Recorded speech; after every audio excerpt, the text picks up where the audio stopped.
the fun questions in the beginning. How many years have you worked in the field? From just working on up then? Yeah. I've been in the field for, let's see, it'll be 12 years now. Okay, great. So I know your position title, so I'm not gonna. Yep.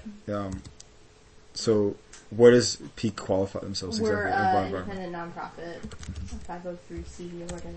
Yeah. Nice. I know this one as well. Yep. And what is the size of your organization? I believe it's like 1.5 million. Thank you.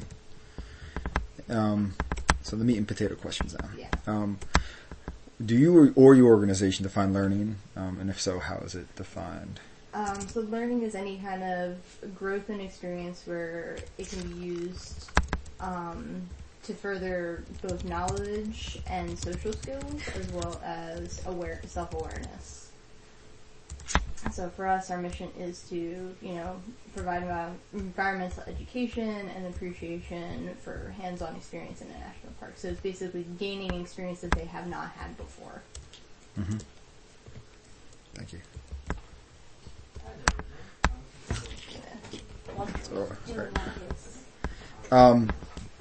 Do you or your organization classify different learning techniques that are being implemented within your organization, like in one place, like the aquaponics, compared to maybe a trail guide or?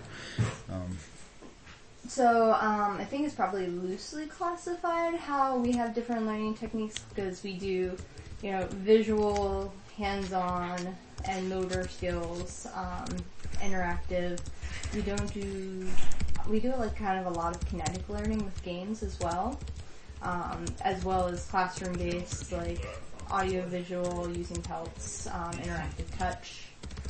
So we do all those things, and we try to make sure that each class has some sort of component to that, whether it's, starting with a shock talk and then going out into the field for that, so that way you hit all of those bases of, like, the explanation and then also practical, hands-on. Great, thank you. Does your organization measure learning takeaways? We do for certain programs, things like our Every Kids in the Park program and our educational income tax credit. We do pre and post surveys. These are 4th grade level that the kids come, they basically meet a park ranger because it was a partnership between our organization and the national park.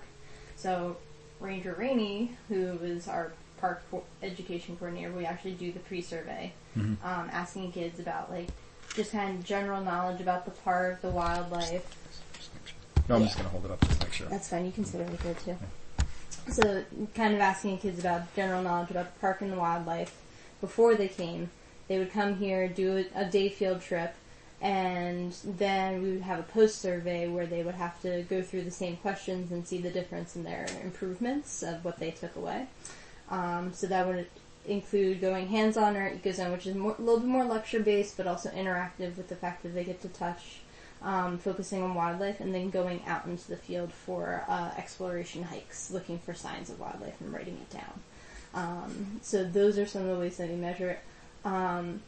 Otherwise, a lot of it comes from teachers using us as part of their curriculum work, because we host a lot of school field trips, so we meet standards for us and the schools, so that's why they come to us, just to get that hands-on learning with specific classes.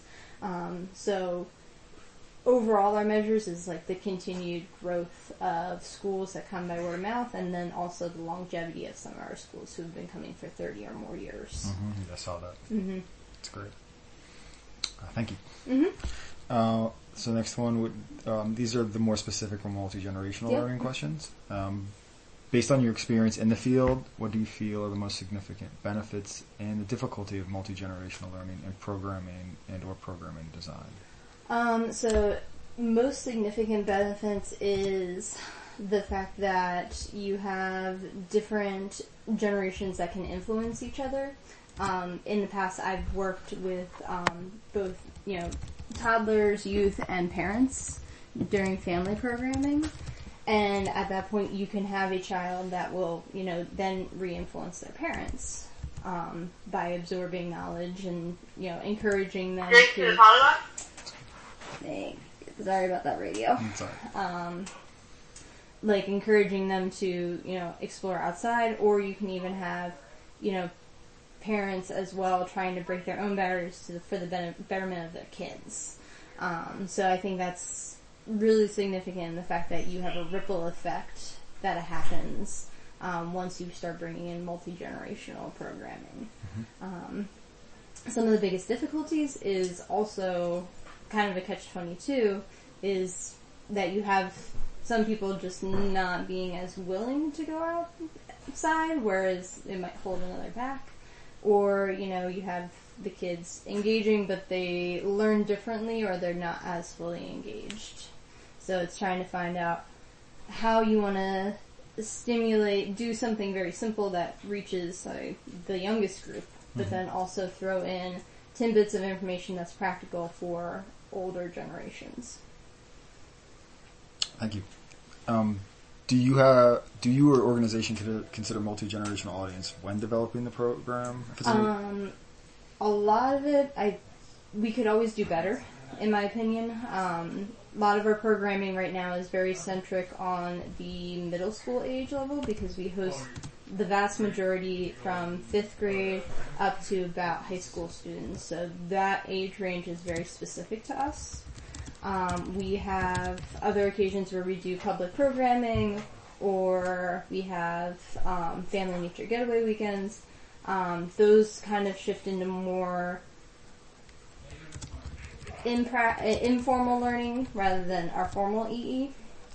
And so those things can keep being improved, of how do you engage the older generations even while they're, because the teachers come and they're used to being here and they've been coming for quite some time. Other times we get new ones, which is a good point, because new teachers here, they learn a lot too when they come with their kids, which when we see that, it's great. Other times, sometimes parents just come with their kids wanting to have a good time and are not quite as engaged.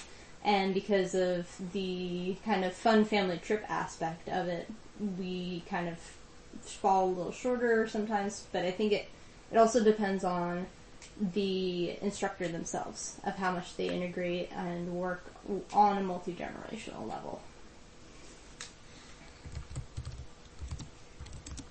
Thank you.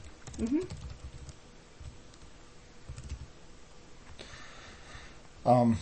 Have you or your organization identified any resources, or what everybody in the field kind of calls best practices, Mm-hmm. to better understand multi-generational learning within the last 5 years or anything? Having been here for about 1.5 years now, I would have to say we have not investigated anything to that level of multi-generational learning or, best practices, because we're so kind of niched into the school field trip. Mm-hmm. So, but like I said, there's always room for growth. Mm-hmm. So the next question is a follow-up. Yeah. You said yes. That's okay. Has your organization made any adaptation of programs with multi-generational learning in mind within the last, I guess 1.5 years for you? Let's see. Adaptations to program. Okay, so one of the things that I've kind of brought in since I've had more multi-generational learning experiences in my prior experience with nonprofits. Mm-hmm. I've been slowly trying to open up more opportunities for homeschool groups with parents and kids.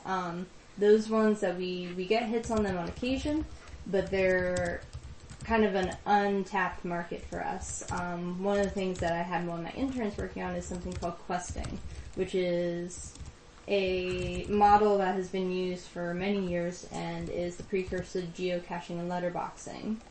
I've had my intern work on just a pamphlet that is something that we can provide that if it's an adult and a young kid, it gets them out there exploring, but it's simple enough that a young one can walk through with some assistance, but also, an adult can kind of facilitate that. So that's kind of our first attempt at true multi-generational programming there, I think. As for the rest of it,